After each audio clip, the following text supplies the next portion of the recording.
हम संख्या बल के सामने सर झुकाते हैं और आपको विश्वास दिलाते हैं कि जो कार्य हमने अपने हाथ में लिया है वो जब तक राष्ट्रीय उद्देश्य पूरा नहीं कर लेंगे तब तक विश्राम से नहीं बैठेंगे, तब तक आराम से नहीं बैठेंगे। अध्यक्ष महोदय, मैं अपना त्यागपत्र राष्ट्रपति महोदय को देने जा रहा हूं।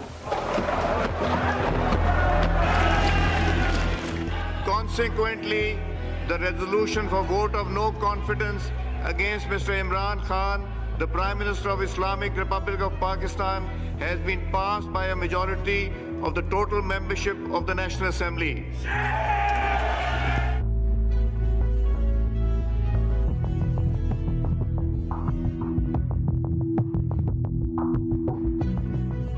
कि भारतीय जनता पार्टी को व्यापक जन समर्थन प्राप्त नहीं है। Cow belt, I don't know where ये काऊ बेल्ट है, काऊ बेल्ट का समर्थन है। जो काऊ बेल्ट जिससे कहा जाता है उसको इस तरह से सदन में उल्लेखित करना। किस क्षेत्र की आप बात कर रहे हैं? हरियाणा में हम हरियाणा में जीते, हमने कर्नाटक में समर्थन प्राप्त किया है। और ये ठीक है कि केरल में और तमिलनाडु में हम उतने शक्तिशाली नहीं है, मगर हमारा संगठन है। पश्चिम बंगाल में भी हमें 10% से थोड़ा कम वोट मिला हुआ है। अगर आप वोट की बात करते हैं तो फिर 10% वोट की बात करिए। इस सदन में एक व्यक्ति की पार्टियां, एक व्यक्ति की पार्टी,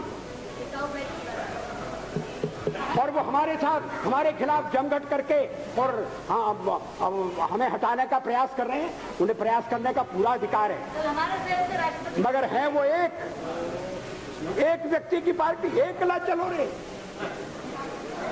और चलो एकला अपने चुनाव क्षेत्र से और दिल्ली में आकर हो जाओ इकट्ठे रे। किस लिए इकट्ठे हो जाओ?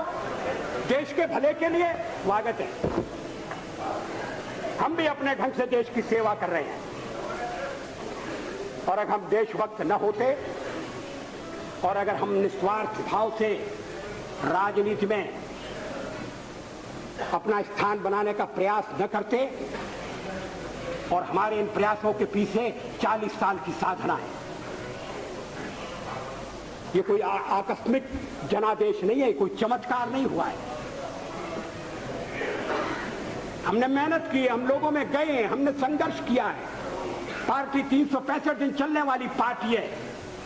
ये कोई चुनाव में कुकुर मुक्के की तरह से खड़ी होने वाली पार्टी। और आज हमें अकारण कटघरे में खड़ा किया जा रहा है क्योंकि हम थोड़ी ज्यादा सीटें नहीं ले सके। हम मानते हैं हमारी कमजोरी है, हमें बहुमत मिलना चाहिए। राष्ट्रपति ने हमें अवसर दिया, हमने उसका लाभ उठाने की कोशिश की है। हमें सफलता नहीं मिली, वो अलग बात है, लेकिन हम फिर भी सदन में सबसे बड़े विरोधी दल के रूप में बैठेंगे और आपको हमारा सहयोग लेकर सदन चलाना पड़ेगा।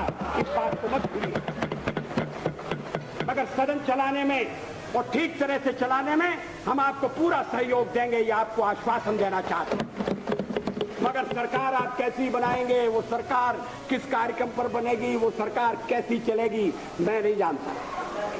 लेकिन जहां तक दलितों का सवाल है, शेड्यूल कास्ट के टोटल मेंबर्स हैं 77 और उनमें से 29 मेंबर्स बीजेपी के चुने गए।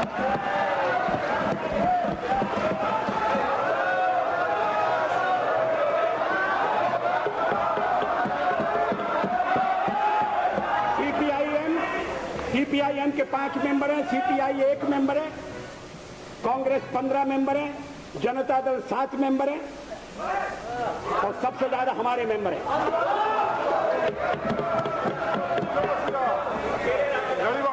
और एसटीसी में भी, शेड्यूल ट्राइब में भी total number of seat is 41, BJP 11।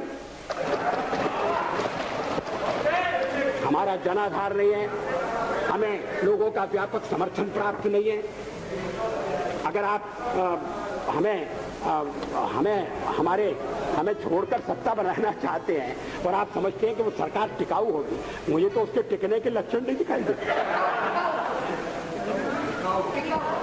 वो पहले तो उसका जन्म लेना कठिन है, जन्म लेने के बाद जीवित रहना कठिन है, और ये सरकार अंतर विरोधों में घिरी हुई देश का कितना लाभ कर सकेगी, ये एक प्रश्नवाचक चिन्ह है। हर बात के लिए आपको कांग्रेस के पास दौड़ना पड़ेगा, और जब आप उन पर निर्भर हो जाएंगे, अभी तो मैं नहीं जानता, पहले चर्चा हुई थी, कुछ शर्तें लगाई जा रही, फिर चर्चा हुई कि कोऑर्डिनेटिंग कमेटी बनाना पड़ेगी। फ्लोर पर भी हम लोग कोऑर्डिनेशन करते हैं, उसके बिना तो सदन नहीं चलता। आप सारा देश चलाना चाहते हैं, बड़ी अच्छी बात है, हमारी शुभकामनाएं आपके साथ हैं। हम अपने देश की सेवा के कार्य में जुटे रहेंगे। हम संख्या बल के सामने सर झुकाते हैं और आपको विश्वास दिलाते हैं कि जो कार्य हमने अपने हाथ में लिया है, वो जब तक राष्ट्रीय उद्देश्य पूरा नहीं कर लेंगे, तब तक विश्राम से नहीं बैठेंगे, तब तक आराम से नहीं बैठेंगे। अध्यक्ष महोदय, मैं अपना त्यागपत्र राष्ट्रपति महोदय को देने जा रहा हूं।